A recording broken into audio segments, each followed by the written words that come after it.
I think WrestleMania 42 has had somewhat of a weird build to it. I agree. Starting with the main event of all main events, Roman Reigns versus CM Punk. I think the build was great when it started first after Royal Rumble. The first promo they had got everybody fired up, including myself. I wasn't really sold on the match that much. And then right away when they cut those promos back to, head to head, it sold me. I was like, okay, there's a personal beef here. Yeah. And then we don't get another promo until after Elimination Chamber. And they did a great job of adding hype again onto the feud and the match again with CM Punk dropping that bomb of, hey, I'm going to bury you with your dad. Yeah. And then the next week, they do a great job having the Usos getting involved and make it a little physical, which leads us to Monday Night Raw on March 16th, which I think shows you that the WWE needs to take this to the next level, this rivalry to the next level, because that promo back-to-back, the promo battle was a disappointment if I've ever seen one. You know what?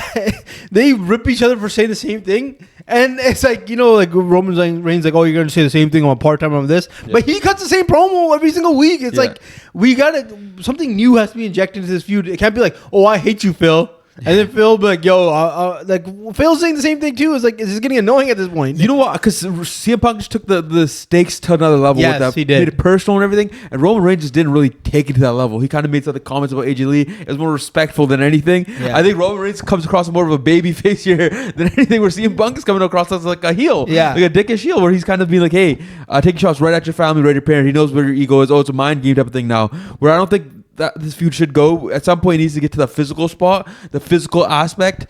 Because look at Randy Orton versus Cody Rhodes. They started their feud last week. The first time they actually face to face met in the ring, it got physical right away and it got violent right away. They already started here, and then there's a good chance that rivalry will probably go downhill as it goes on. But I think the peak, we already know it's physical, it's already personal, and I think that one you could keep here at this level. But this one, it started off like right here in the middle and it started climbing, but I think last week's promo or yesterday's promo kind of brought it back down below where it was at the start. You know what's funny? I saw someone tweet this and they're like, "Oh, we thought we were gonna get The Rock versus Austin, but instead we got Edge versus Del Rio over here." And I'm like, it started off so promising. You're right. It started off like right here, but then when Randy Orton and Cody Rhodes did what they did on SmackDown, you got a rebuttal with something the same physicality right there. I hate the way they are presenting Roman Reigns in this feud, at least the way they did it last night on Monday Night Raw, because he got a personal shot taken at his own father. He's supposed to be a family man. This is the closest thing to him. It matters the most, right? Yeah. And the way he looked after that promo, he looked devastated. He looked like he was actually hurt. I felt like he should have been taking CM Punk out. He should have attacked him. You should have been the one to hit CM Punk, not the other way around. Yeah, exactly. Because it makes no sense. We'll talk about the CM Punk comment as well. That's such a stupid ending to mediocre promo. It made it even worse. But the Roman Reigns aspect is now they're turning into a mind games. Oh, Roman Reigns is in his head now. Like, who cares about who's in whose head? Let's get this thing going. Let's create some bad blood here. We want that. We don't want this. Oh, who's getting in whose head? Who's mind games? This is a TV show. Yeah. It's a wrestling program. I'm here for wrestling. I'm like here for, hey, you know what? This is a mind game. It's going to last 20 seasons between these two guys. This isn't it. And the mind games, if you're going to make it about a mind game, at least have the insults be good. Like, you're telling me calling CM Punk old is what affects Roman Reigns? Pause for a second. How old is Roman Reigns? Okay, 7 years age difference. That's not crazy. What are you going to tell The Rock old? Yeah. Like, that's The Rock going to be like slapping you too? I mean, I don't get this insult. It makes no sense to me. This is wrestling, first of all. Pro wrestling. Age is such a stupid thing. It doesn't even exist for half these guys. I know. Ask Ric Flair. Ric Flair went all the way until like in 90s, right? Yeah. Ask Sting in his retirement match. He was 6 years old putting on a banger. Yeah, I know. So the age thing is so stupid. It's such how is that crossing the line to CM Punk when he crossed the line way further? Yeah. Like, he took it way across the line.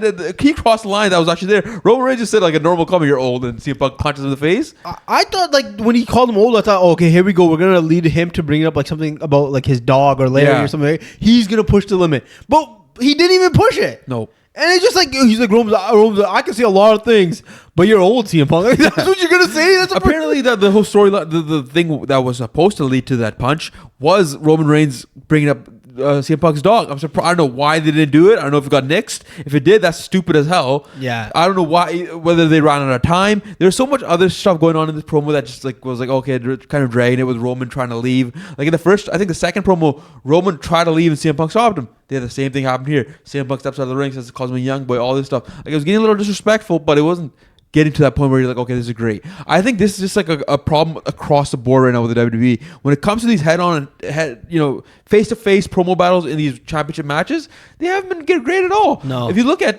Jade Cargill and Rhea Ripley, that was like, I'm that bitch. No, I'm that bitch. That's all you're getting. When on Twitter, they're firing off shots at each other. They're 10 times worse than what they're saying in person.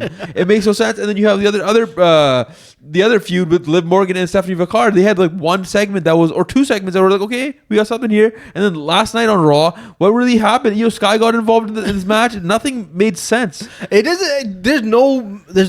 That's the hype around WrestleMania. It doesn't make any sense right now. The only hype that we got is, like you said earlier on, is Randy versus Cody. That's a butt. Like, he's bleeding. It's like they're ready. This is gonna be a war, right? And the other ones are like, like you said, I'm that bitch. I'm like, what the hell is this? This is just like Rhea Ripley and her face to face. Like, someone hit someone. If Cody and Randy continue to build the way they started and they stay hot till WrestleMania, hotter than CM Punk and Roman Reigns, what if they swap the main events at night? They should. That would have to happen, right? Yeah. They always talk about why. If you look back at WrestleMania 39 and why they had Sami Zayn and Kevin Owens versus the Usos main event over Charlotte Flair and Rhea Ripley, was because the story was better, which is facts, right? And I think the story was better. In terms of matches, they both are unreal matches. Yeah. So either one main eventing would have been fine. But I think in this situation, Triple H kind of has to have the same mindset, right? Like, who has a better story? Right now, already, it's Randy Orton and Cody Rhodes. And it's gonna keep going because like Randy Orton already, he's on Raw already, like talking to someone. Yeah, you don't know who he's talking to. Yeah, it could be anybody. They're just building more and more. There's actual angles in that feud. Where in this feud between CM Punk and Roman Reigns, there's there was an angle. They had a chance to go with it, but they went some other direction. They kind of pulled it back for no reason. It makes no sense what they're doing. They had a great spot right there where CM Punk left off and the Usos came in and Roman Reigns cuts his bland whack ass promo that I don't even know. Just delete that episode from the whole it's catalog. A episode, right? It was so bad. Yeah, it was an episode. Play the Naruto music right now.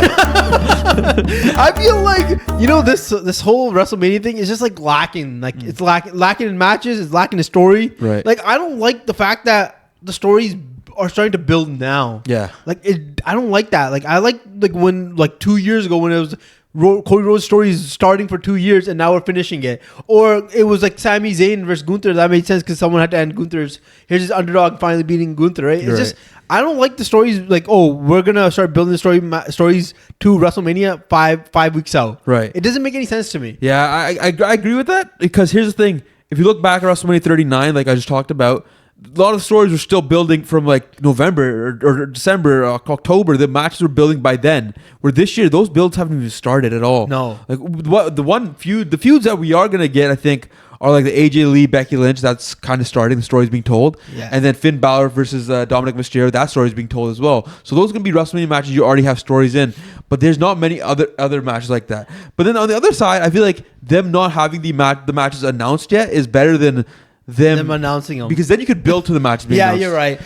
You know what? I just like I don't like the fact that take Sami Zayn for example, right? Who is he wrestling? Because there's like 4 different ways for him to go. He could go Trick Williams. Right. He could go Karrion Kross 2.0 again, or he could just go or is he gonna be with somehow he's gonna end up facing Drew or someone like that or a triple threat match? And you know what? With the lack of direction of some of these wrestlers, for example, Io Sky, her randomly showing up in the match last night made no sense, and that's what the problems you run into when you don't have these matches planned out months and months in advance, right? Yeah. Paul Heyman said it. I don't know what interview you said it in. I saw that. Yeah. We planned for WrestleManias from one WrestleMania to the next. That's how we planned. Yeah. This WrestleMania is supposed to set up the next one. There's nothing from the last WrestleMania that really setting up this year's WrestleMania at all. No, it isn't. Because he said, I'm pretty sure he said, I'm already thinking about WrestleMania 43 at this point because he's like, after 42 is done, that's what's gonna set up for 43. And you're right. Like what? The only match I can think about is Dominic versus Finn Balor. Is the only match that has a full circle around moment. And then other than that, maybe the only other long term storytelling match is Randy versus Cody Rhodes, right? I think that Seth Rollins getting hurt kind of hurt the whole build to this WrestleMania because it's supposed to be him versus Roman Reigns. So they probably had to pivot to CM Punk. But I think Seth Rollins versus Braun Breaker, that's been building for a bit too. But it's like the build. We don't even know if it's gonna happen yet. Do we even know Seth Rollins is gonna be at this WrestleMania? Like that's the other thing. Well, Rob Breaker's the guy. He got a question. Yeah. Seth Rollins will be back. Seth Rollins will be. No, I mean, like, is he gonna wrestle someone? Oh, he's definitely gonna wrestle. Oh, if he's on Raw, he's gonna wrestle. Why would he be on Raw if he's not gonna wrestle? What's the point? The other guys are like LA Knight. Is he gonna be on the show? We don't know. There's so many question marks. I think they need to be answered within the next week or two. Because once again, WrestleMania, they aren't selling those tickets. They're having a tough time. They did the 316 sales and all. They're losing money now, man. It's 31.6% off. It's rough. Well, I think that does it for this video. Let us know what you think about WrestleMania 42 and the hype leading up to it. What do you think about the storylines? What do you think about the main event storylines? In the comment section below. Like, subscribe, and we'll see you in the next one.